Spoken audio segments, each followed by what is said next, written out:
Bonjour.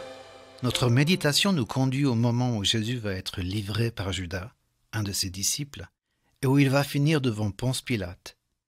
Jésus est crucifié et rend l'âme en proclamant « Tout est accompli ». Et nous lisons ensuite les versets 38 à 42 de l'Évangile de Jean au chapitre 19. Après cela, Joseph d'Arimathée, qui était disciple de Jésus, mais en secret par crainte des Juifs, demanda à Pilate la permission de prendre le corps de Jésus. Et Pilate le permit. Il vint donc et prit le corps de Jésus. Nicodème, qui auparavant était allé de nuit vers Jésus, vint aussi, apportant un mélange d'environ 100 livres de myrrhe et d'aloès.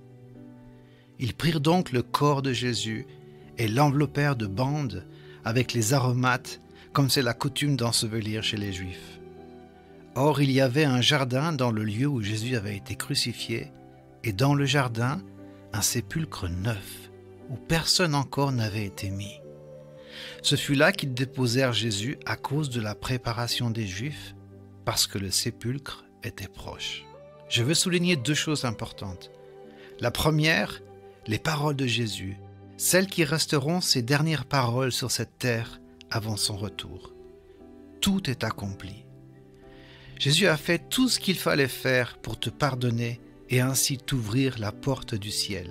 Il n'y a pas, il n'y aura jamais de mise à jour de l'Évangile. Régulièrement dans l'histoire, et même aujourd'hui, les hommes proposent des versions corrompues de cet Évangile en rajoutant ou en enlevant des choses. Le deuxième point est plus caché dans le texte. Il s'agit de ce verset qui parle d'un sépulcre neuf dans lequel Jésus a été mis.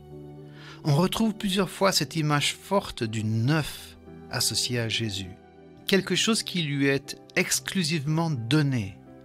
Le sépulcre était neuf, il n'avait jamais été utilisé. Ou le ânon sur lequel Jésus est entré à Jérusalem et sur lequel aucun homme ne s'était encore assis. Et enfin, lorsque Jésus était à Béthanie, dans la maison de Simon le lépreux, une femme s'approcha de lui tenant un vase d'albâtre qui renfermait un parfum de grand prix, et pendant qu'il était à table, elle répandit le parfum sur sa tête.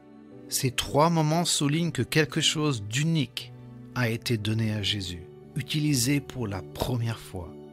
Et toi, quand était-ce la dernière fois que tu as fait quelque chose pour la première fois pour Jésus? Quelque chose que tu n'as jamais donné à personne.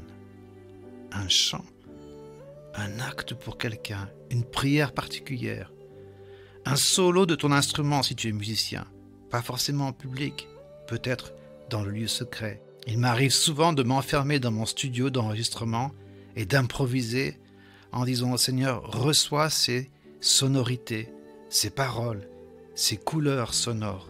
Elles sont pour toi. Elles n'existaient pas avant ce moment.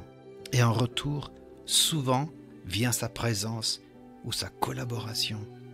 La musique de fond que vous entendez chaque jour de l'Évangile du jour m'est venue justement après un moment où je lui ai donné un parfum de mélodie jamais utilisé avant. J'ai brisé le vase de mon inspiration pour lui.